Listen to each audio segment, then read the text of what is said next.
So it is now for real. Any soldier or officer in the British Army can now grow a beard. However, there are some caveats that come with that, and coming on your screen now is a picture of the appearance policy, and then we're going to move into some key points after that. So generally, beards and facial hair, only a full set beard will be allowed. Length must be between grade 1 and grade 8. Must be trimmed off the cheekbones and neck. No patchy or uneven growth, and no exaggerated colours. So let's get into all of that in a little bit more detail.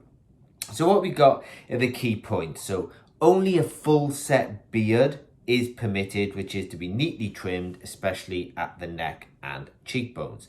A full set beard means no goatee, essentially, or no pork chop sideburns or anything like that.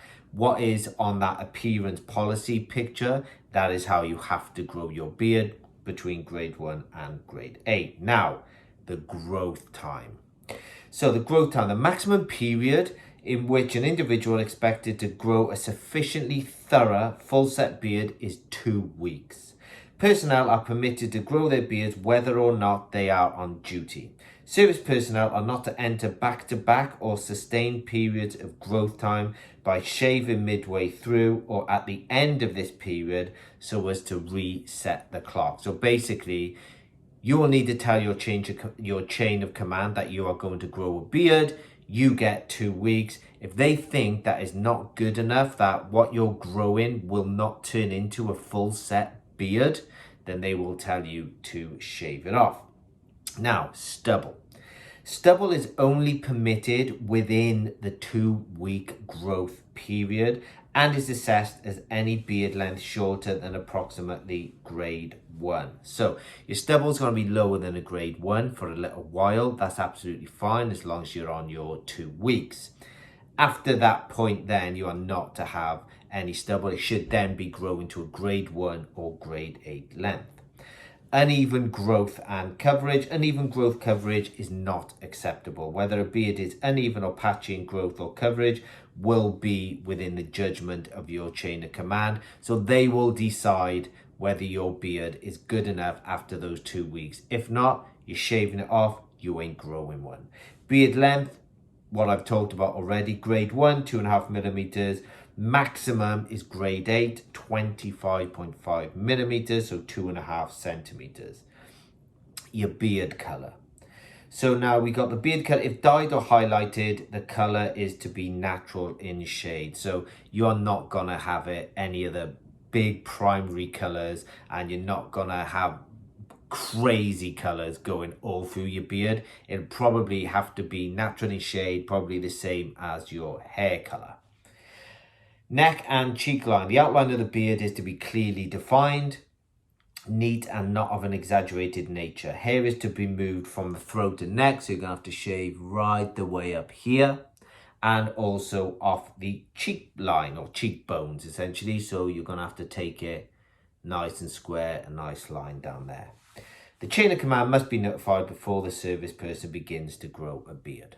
No problem. Now, in some instances, for example, public-facing ceremonial events, like perhaps some of the regiments in London or Scotland, service personnel may be denied the opportunity to begin growing a beard until after the event. So if you're doing a public duty event where there's going to be lots of civilians, they're going to see you marching around, you may be denied to grow your beard because you might be, say, halfway through that. You might just be 1 week through and it might just look like you haven't shaved or you got stubble.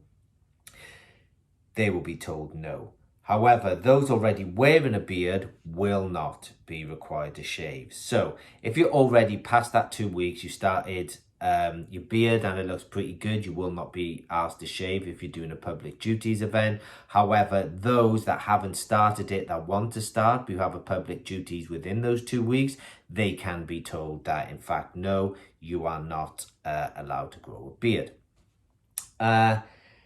I don't think it's a bad thing. You know, why not?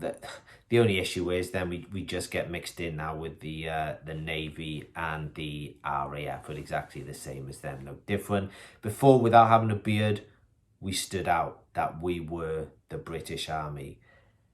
Now we will be like a navalman or RAF. I don't know what to think about that personally, because I was really proud to be in the army.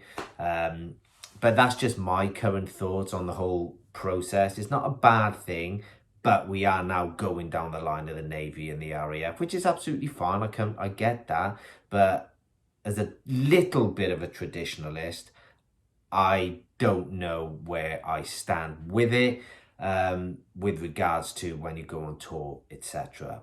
But in a couple of years' time, it'll become the norm and no one will think anything else of it. I'm just a little bit more old school, where we've never been allowed to grow it. And I understand change has to go forward. So that's absolutely fine. What do you think? What does everyone else think about this? Do they think it's a good thing? Do they think it's a bad thing? Will it really change recruitment? Are people actually not joining the army because they're not allowed to grow a beard? I have no idea. We're going to see in about 2 years' time whether growing a beard has helped with retention and recruitment. But just wanted to give you an update. Like and subscribe, please. And see you for the next video. Take care. Bye.